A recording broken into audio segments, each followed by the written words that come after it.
Hello, my name is Brandon Johnson, and I am applying for the position at your company. Right now, I am going to go into a little bit of detail about myself, answer some questions, and hopefully give some great answers. First, I'd like to tell you a little bit about myself. I have studied UX design with Career Foundry. I just got my certification. There, I was able to study things like wireframing, user research, user flows, all that good stuff. I was also able to obtain a specialization in UI, user interface design, which helped me to really get some good color schemes together that I really enjoyed and design some really great layouts. On top of that, I did graduate with a bachelor's degree from Rochester University just back in 2020, actually, which was a crazy year. There, I was able to study both music and theater performance. And those things really both gave me a great understanding of not only the inner workings of an entire art like music, but also with studying performance arts, I was able to really delve into humans, essentially. It was a study of human beings, how they act, how they respond to things, and why they respond to things like that. So that was really interesting for me. On top of that, I do have a huge background in client relations, which you can see from my resume. So pairing that with my background in theater performance and acting, I've really gained a really good understanding of human nature and why we react to certain things the way we do, which really, really helps me with UX design because obviously that's what it's all about is understanding why people do what they do and how they interact with the world around them. Um, as far as the strengths I've developed with UX design and UI design, I would definitely put user research at the top of that. And going back to how I was able to develop my understanding of human nature, that all plays a part. So it's really given me a strength of knowing how to talk to people, knowing what questions to ask, and noticing little things that maybe they don't even know about themselves so that I can build the best product possible. On top of that, I really enjoy wireframing. I find that to be a very relaxing process, actually, which does help me in the craft because wireframing is one of the hardest parts, I would think, as far as kind of organizing that information and making sure that it's a way for the user to interact with the app as easily as possible so they're not sitting there asking themselves a bunch of questions. On top of that, I would also give myself a strength in UI design. On top of my study in the theatrical arts, I am also a painter, a sketch artist, and I've also done quite a bit of writing, won some awards.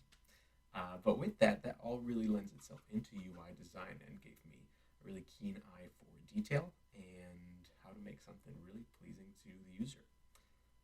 Things that I do need to improve on, I would say, as a UX designer, really focused right now on trying to learn just some basics of coding so that I can better talk with developers so that the handoff process is a little bit easier there.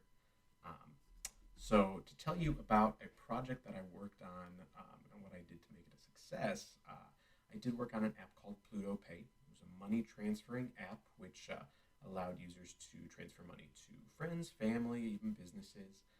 But the unique feature of this app was that it was supposed to be very accessible, very inclusive.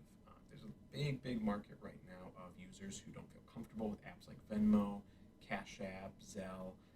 So we wanted to build an app that actually included everybody, um, which meant kind of researching those people and those users and trying to understand what it was about those other apps that made them uncomfortable, what it was about those apps that made them feel unsafe, and trying to steer away from those things so that we could create a friendly experience for them and a good experience to help them better use an app because this is a new age of currency and we want to welcome everybody in with us.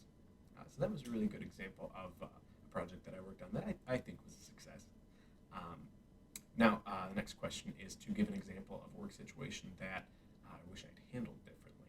Now, currently, I do work in property management. I'm a leasing manager at Paragon Properties, and a lot of times I am really bound by policy. Not even just our company policies, but there are also a lot of fair housing laws that I have to abide to. Um, so there was a situation, I would say about a year ago maybe, that I had a prospect come in. And they really wanted to rent with us, but just based on their background, there was really nothing I could do for them. Obviously, I can't go into details or anything like that, but at the end of it, I was not able to approve them, and they were just really heartbroken about this because they had exhausted all their options.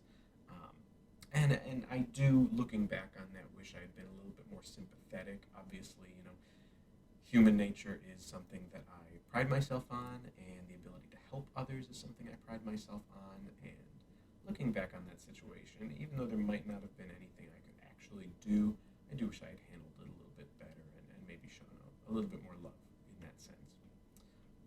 Moving on to the next question, salary expectations. Now, obviously, no one really likes to talk numbers. I'd much rather talk about what I'd like to do for you, um, what I can do in the company, but obviously, we all have to eat. So right now, I am looking for 50,000 a year. It is on the lower side for a UX designer, but I am new. I am just starting out, and I'm hoping to get my feet wet, really find somebody that can help me grow in this field, and hopefully find a company that I can also grow with. On top of that, I was recently married, so obviously I have a family to support now, and yeah, that is where I'm lying right now, especially with a career change. I can't really go too far below that, but that is what I'm looking for on that. I hope that can work for you. Next thing, you are asking if I have any questions for you. I do, actually. Something I find really important is, what makes you get out of bed in the morning? What makes you get out of bed for your job each morning? Because obviously, we've all worked jobs where it's just a job, and we know we have to get up and go to it in the morning, but eventually that, obligation wears thin. So yeah, what is something that makes you get up in the morning and go to work? My next question is, because I am newer and I am looking for a place where I can grow, what systems do you have in place to help your employees grow? And my next question kind of ties in with that is, where would you like to see me a year from now? Is that the same place? Is this job just kind of stay stagnant? Should I be growing into a new position? That information will help me kind of ready myself for not even just my time there, but simply my work day. What am I going to have to prepare for? Am I going to be learning new things all the time? I find all those really important to know. I thank you very much for your time. I hope this was very helpful. I hope to talk to you soon.